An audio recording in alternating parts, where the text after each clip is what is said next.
Fala pessoal, vamos falar sobre o recente tema da taxação dos dividendos, que vai acontecer na reforma tributária se ela for aprovada no segundo semestre de 2023. Aí ela entraria em vigor já em 2024. É um ponto que vem assustando os investidores, tanto locais quanto estrangeiros, até porque um dos principais pontos positivos de você investir na Bolsa Brasileira é que os dividendos não são tributados e com isso o seu risco-retorno acaba compensando, já que os dividendos melhor remuneram o investidor para poder amenizar a sua possível perda. Até porque nos Estados Unidos, as ações e os dividendos já são tributados, porém as empresas são muito mais perenes, não passam por diversas crises como no Brasil. O IPCA, que é o índice de inflação dos Estados Unidos, é muito mais baixo a média histórica e as empresas remuneram o acionista através da valorização. Claro, algumas empresas famosas e consolidadas pagam 3, 4 até 5% de dividendos, mas aqui no Brasil chega até 15, 20%, como a Petrobras, por exemplo. Então por que será que essa reforma tributária é ruim para novos investidores, ainda mais estrangeiros? Vai afastar o capital estrangeiro aqui do Brasil.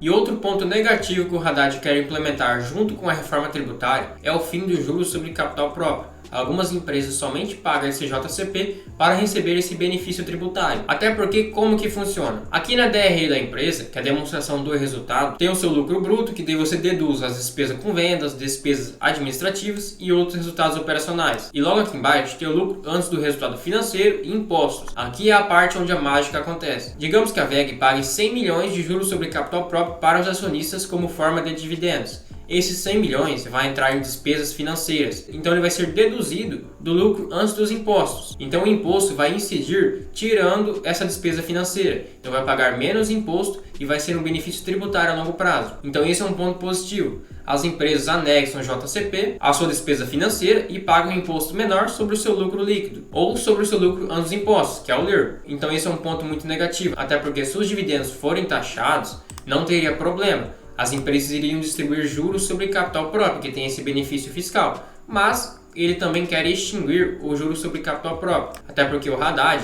configura abusos das empresas. Quais são as empresas que somente pagam juros sobre capital próprio para ter esse benefício fiscal e a longo prazo o resultado é imenso? O Banco ABC, que eu mesmo tenho na minha carteira, a Hypera Pharma, o BTG, a Sabesp, a Multiplan. Então são empresas grandes que pagam ótimos dividendos também e têm um bom potencial de crescimento. Essas empresas vão ser muito afetadas. A própria Sanepar e o Banco do Brasil também pagam de vez em quando para ter esse benefício fiscal. Então são grandes empresas que têm um grande número de investidores que vai ser prejudicada, já que vai acontecer o efeito clientela ao contrário. As pessoas vão sair dessas empresas, que vai acontecer dos dividendos caírem e vai ter menor liquidez, o mercado pode ser manipulado mais facilmente.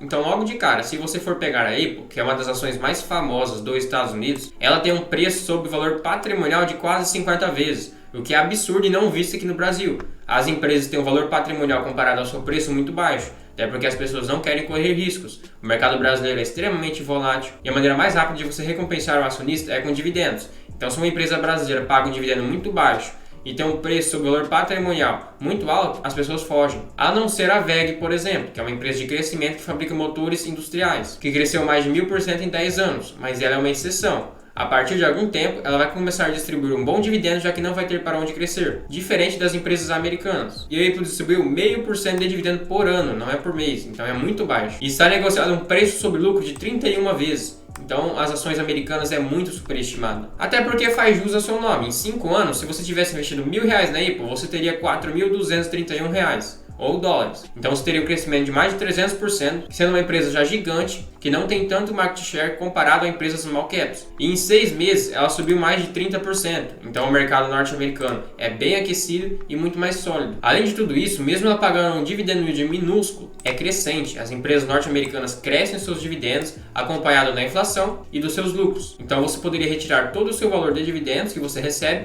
e ele vai ser reajustado ano após ano. Diferente das empresas brasileiras, que muitas reduzem seu payout ou pagam um dividendo muito fraco devido a crises e você acaba tendo que deixar o percentual da inflação nos seus dividendos para poder reajustar o valor que você tem, o seu montante. Mesma coisa com a Microsoft, que é uma empresa gigantesca, em 12 meses ela subiu 40%. Então também tem um PL altíssimo, um preço sobre lucro, então as pessoas enxergam muito valor na Microsoft e mesmo assim compram com um PL de 37 vezes lucro.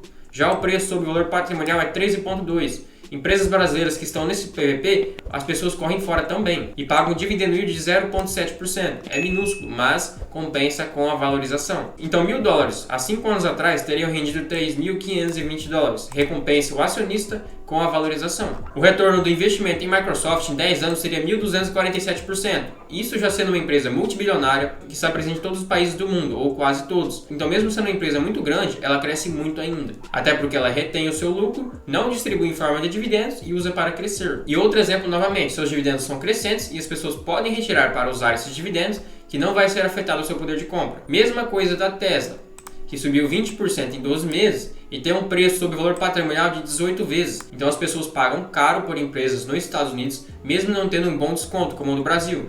Por exemplo, o Banco do Brasil é negociado a menos de 1 vez o valor patrimonial. Já o Sopel é 75 vezes o lucro. Então, mesmo assim, a empresa segue crescendo e as pessoas seguem comprando. Então, se você tivesse investido R$1.000 há 5 anos, você teria $14.000.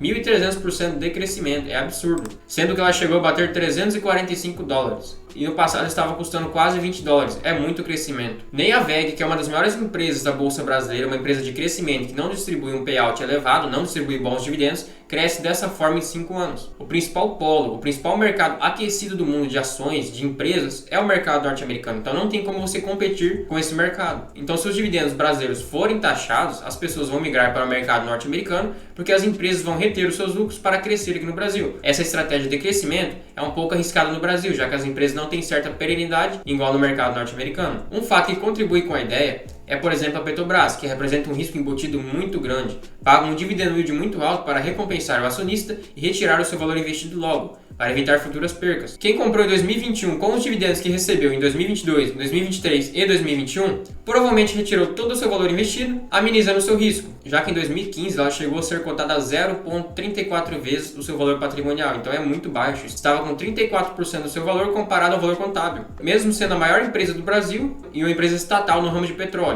que domina o mercado e não tem concorrência, então o mercado brasileiro é muito instável. A mesma coisa do S&P 500, que é o índice que replica a bolsa norte-americana, com as 500 melhores ações. Você pode ver que nos últimos 5 anos ela subiu 62% e é um crescimento exponencial. Ela se recuperou muito rápido de 2020, ela se recuperou muito rápido de 2020 com a pandemia. Então se você for pegar a queda com o colapso da pandemia, a bolsa norte-americana caiu 30%, já a brasileira caiu mais de 50%. E mesmo assim se recuperou rapidamente e vem crescendo, mesmo com a inflação bem alta nos últimos anos nos Estados Unidos. Já o Ibovespa, se você for pegar o colapso da pandemia, caiu 50% aproximadamente e até hoje não se recuperou, vem andando de lado, com o mesmo patamar de 2020. Então é uma bolsa muito frágil, que tem muita insegurança política, tributária. E me diz uma coisa, se você não tivesse nascido no Brasil, você investiria na bolsa brasileira? Ou você partiria para o mercado mais forte que existe, que é o mercado norte-americano? Já que a inflação média lá é de 2 a 4% por ano. Já no Brasil é mais de 6%. Com certeza os preços no mercado não subiu só 6% num ano.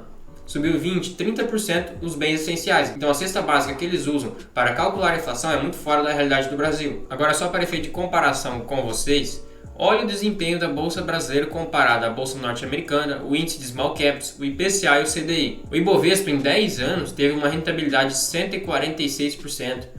Uma rentabilidade ridícula. Já o CDI foi 134%, então o Ibovespa teve uma rentabilidade quase igual ao do CDI, com risco muito maior embutido. Agora imagine você tributando os dividendos, que vai acontecer o efeito clientela, as pessoas vão sair das ações pagadoras de dividendos, e a bolsa, que já tem pouca liquidez aqui no Brasil, vai sofrer mais ainda e os dividendos vão cair lá embaixo. O IPCA foi 79%, 80% praticamente, então o valor líquido do Ibovespa dá um pouco mais de 50%, o que é ridículo. O de Small Caps e o de Fix é a mesma coisa, performou pior ainda, menos que o Ibovespa.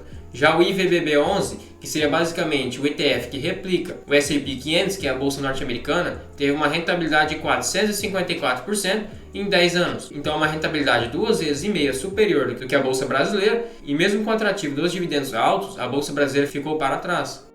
Então, como vai ficar a estratégia, o método BARS, que é viver de dividendos, comprando ações que estão descontadas e sempre seguindo o preço teto? Ao meu ver, não vai alterar. Simplesmente eu vou precisar mais ações para receber a mesma quantidade de dividendos, já que vai ter taxas, vai ter impostos. Décadas atrás, a bolsa já era taxada, tinha imposto de 15%, e mesmo assim Luiz Barsi continuou firme na sua estratégia, teve bons resultados. Uma coisa que eu vou fazer para me proteger é investir em stocks, ações norte-americanas, Então ainda vou continuar com a minha carteira previdenciária, mas vou diversificar nas ações americanas para me proteger com a variação cambial e também ter uma certa valorização da minha carteira. Porém, não é certeza que a reforma tributária vai passar, a chance é bem alta, porém vamos torcer para que não passe, até porque eles falaram em taxar ações e não fundos imobiliários. Caso eles taxem as ações e não os fundos, grande parte das pessoas vão recorrer aos fundos para receber um dividendo yield bem alto e não ter impostos. E eu mesmo vou ser um deles. Vou diversificar em ações, em estoques e fundos imobiliários, caso ocorra a taxação dos dividendos. Mas, de certa forma, enquanto não acontece isso, vamos acumular o maior número de ações, já que a bolsa ainda está barata, está abaixo de 10 vezes lucro,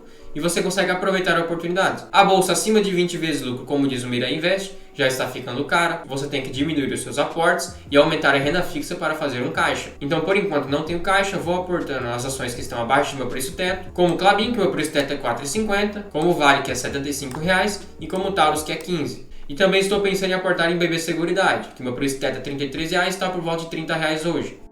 Então pessoal, esse foi o vídeo, foi um vídeo um pouco mais rápido e mais informativo de opinião. Se você achou útil, achou informativo e pôde ver com outros olhos essa tributação dos dividendos, bem como a reforma tributária, considere deixar uma inscrição e ativar o sininho para não perder nenhuma dica, nenhuma novidade, nenhum vídeo aqui no canal. E lembre-se de comentar qualquer coisa aqui embaixo. Pode ser uma crítica, um elogio, uma sugestão, assim você me ajuda e também mostra para o YouTube que o nosso vídeo está engajado e ele vai recomendar para mais pessoas. Lembrando que esse vídeo não tem intuito de recomendar nenhuma ação, nenhum investimento. Faça suas próprias análises e tome suas próprias conclusões.